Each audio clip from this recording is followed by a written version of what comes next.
সুপ্রভাত। মনের ঘরে টুম্পার সাথে একটি ব্লগে আপনাদের স্বাগত জানাই। কেমন আছেন আপনারা? আশা করি খুব ভালো আছেন। আমরাও খুব ভালো আছি। আজকে হলো পরের দিন, মানে বুধবার সকাল এখন 7:45 নাগাদ।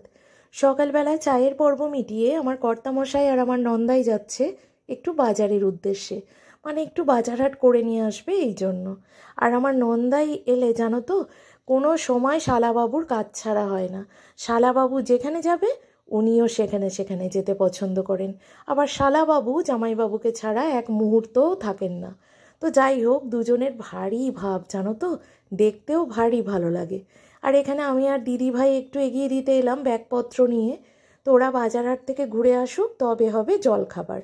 চলো, ততক্ষণে আমি জলখাবারটা বানিয়ে ফেলি।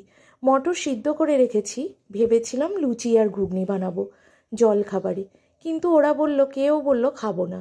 আগের দিন রাতে লুচি মাংস খেয়েছে, আর দুপুরের লাঞ্চেও ভারী কিছু খাবারের আয়োজন রয়েছে। তো সবাই বলল সকালটা স্কিপ করবে, কিন্তু আমি বললাম না, একেবারে খালি পেটে থাকিস না, তাহলে শরীর খারাপ লাগতে পারে। তো বলল তাহলে ঘুগনি মুড়ি অল্প যে একটু আধটু খাবে তো খাবে। এখানে আমি বিরিয়ানি বানাবো বলে দুপুরে চালটা ভিজিয়ে রেখেছি, আর কিছুটা চাও বসিয়ে দিয়েছি। কারণ আমার কর্তামশাইয়ের মতো আমার নন্দাইও বড্ড চা প্রেমিক মানুষ, তাই ওদের বারে বারে চা লাগে। এখানে আমি গোটা গরম মশলা রেডি করে রেখেছি, মানে বিরিয়ানি মশলা। আর এখানে ঘুগনিটা রেডি করে আমি নামিয়ে রাখলাম। এখানে মিষ্টি টিষ্টি রয়েছে, সবাই এলে জলখাবারটা দিয়ে দেব। এখানে আমি বিরিয়ানি বানাবো বলে ফিল্টার থেকে এই হাঁড়িটাই জল ভরে নিচ্ছি, ভাতটা বানাবো বলে। আর ফিল্টারের জল এই কারণে নেওয়া, ভাতটা যেমন ঝরঝরে হবে তেমন ধবধবে সাদাও হয়। তার সাথে যদি একটু লেবুর রস চেপে দেওয়া যায় আরও ভালো হয়, ভাতটা ভাঙে না। যদিও আজকে আমি বিভিন্ন কাজের তাড়নায় ভুলে গেছিলাম। এখানে ভাত বানানোর জন্য তেজপাতা, গোটা গরম মশলার মধ্যে এলাচ, লবঙ্গ, দারচিনি, গোটা গোলমরিচ ভালো করে দিয়ে জলটা ফুটিয়ে নেব।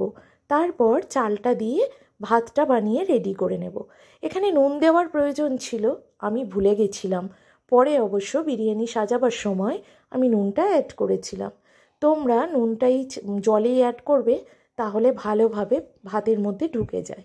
এখানে আমার বেরেস্তাও রেডি হয়ে গেছে। আলুটাও আমি সাদা তেলের মধ্যে লবণ দিয়ে ভেজে তুলে নিয়েছি। এই কড়াইটা রেডি করেছি, এখানে বানাবো চিকেন কষা। মাটনটা আমি কুকারে সিদ্ধ করে নিয়েছি বিরিয়ানির জন্য, চর্বিটা আলাদা তুলে রেখেছি। ভাতটাও দেখো ঝরঝরে ভাত হয়েছে। চলো, এবারে টমেটো যেটা লাগবে মাংসের জন্য সেটা নিয়ে বাকিটা স্যালাডের জন্য তুলে রাখি। আমার রান্নাঘরের এই মতো অবস্থা। আর আমার অবস্থা দেখো, ঘেমে নিয়ে পুরো একাকার। এমতো পর্যায়ে আমার ছেলে এলো দেখতে রান্নাঘরের কি আয়োজন চলছে।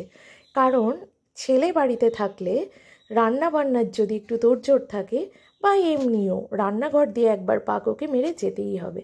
আর আমার অবস্থাটা দেখছো, কি পরিমাণে গরম দিয়েছিল কি বলবো বন্ধুরা।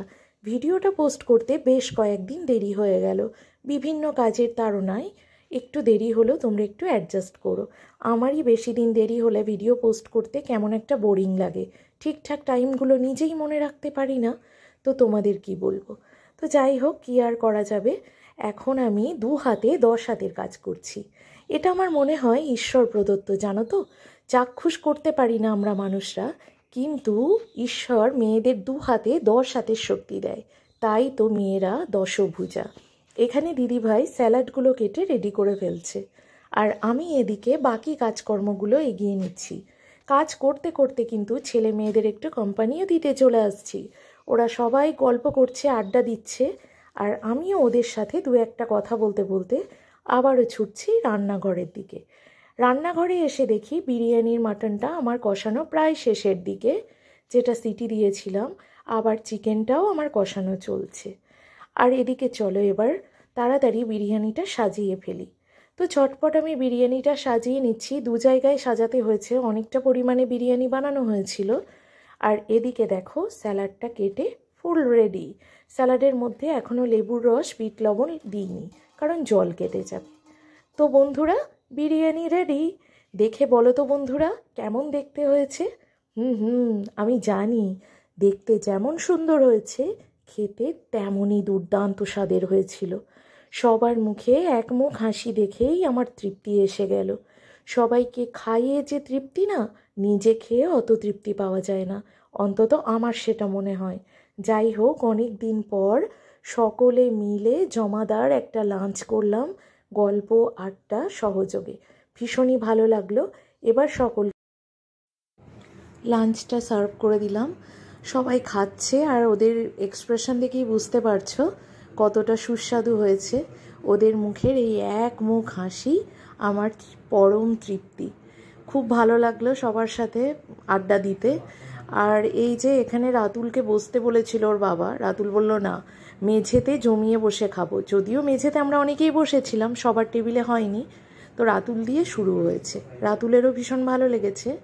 অনেকটা টাইম পরে লাঞ্চের তবে দিয়েছিলাম দই, কারণ ওরা খাওয়ার আগে খাবে, মানে বেরোনোর বাড়ি যাওয়ার আগে খাবে বললো, কথা হলো এটা। তো যাই হোক, বলতে বলতে বেরোনোর টাইমও হয়ে গেল। খুব মন খারাপ লাগে জানো তো, এই দুটো দিন কি সুন্দরভাবে গল্পের মধ্যে দিয়ে চলে গেল। সেটাই সব থেকে মন ভারাক্রান্ত করে। কি আর করব বলো, তো মেনে তো নিতেই হবে, কারণ আমার নন্দাই আমায় কথা দিয়ে গেছিলেন যে তিনি আসবেন। তো তিনি আমায় দেওয়া কথা রাখতে পেরেছেন, এবং পরে আবারও একদিন আসবেন এই কথাও দিয়েছেন। চলো ওদের টাটা বাই বাই করে দিয়ে আসি। এই ও দিদি ভাই, এখানে তো জামা কাপড় রয়েছে। বাবা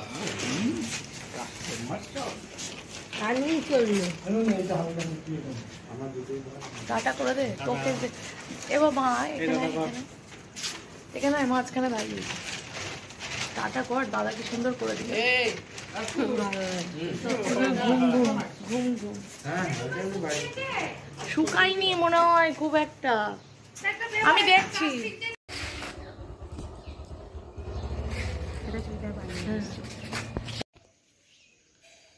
আকাশের সৌন্দর্যটা দেখো। দিদিভাই এখানে প্রণাম করছে, আর আমার ক্যামেরায় ধরা দিল আকাশের সৌন্দর্য। খুব মন ভারাক্রান্ত লাগে। বাপের বাড়ি এসে বাবা মা না থাকার এই শূন্যতার যেন কোনোভাবেই পূরণ হয় না। দিদিভাইকে দেখলেই বোঝা যায় আমাদের মধ্যে, সকলের মধ্যে এই শূন্যতাটা সারা জীবনের জন্য রয়ে যাবে। কিন্তু কি আর করা যাবে বলো, একে অপরের পরিপূরক হয়ে আমাদের থাকতে হবে। তো যাই হোক, দিদিভাইরা এখন এখানে এসে এই যে দেখো আমার নন্দাই এখন গাড়ি পরিষ্কার করছে। একদিন ঘুরে তুই তো আবার বাসে করে চলে আসতে পারবি। তো রাতুল এখন মনিকে একটু আদর দিয়ে দেবে, কারণ মানে আবার না জানি কতদিন পর দেখা হবে। আমাদেরই যাওয়ার কথা ছিল জানো তো, কিন্তু যাওয়া হলো না। দাদাভাইকে একবার হাত করলি, রাতুলের ব্যস্ততা সঙ্গে সঙ্গে দিদিয়ার ঘুমের ঘোর কাটিনি। যাই হোক, কি আর করব। আর ওদের যাওয়ার সাথে সাথে আমার বড়মশাইও বেরিয়ে পড়লেন দিদিয়ার চাপার মন বাজারের উদ্দেশ্যে। তাই ওর সাথে আমি একটু মজা করে ওকে আবার আসতে বললাম। আমরা তো যাবো।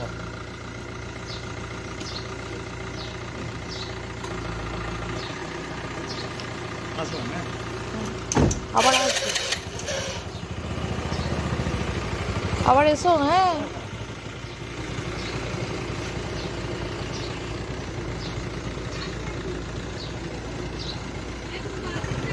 হ্যাঁ আসবো। ওই সময়টা যেন ভুলে যাবেন না বাচ্চুদা, মনে করে রেখে দেবেন। হ্যাঁ হ্যাঁ, টাটা টাটা বাবা।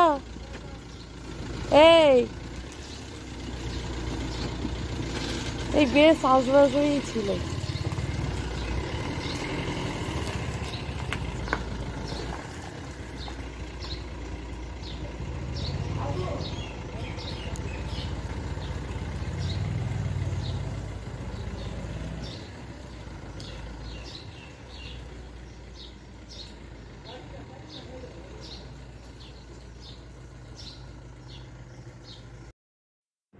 তাহলে বন্ধুরা, এই তো গেল আজকের গল্প।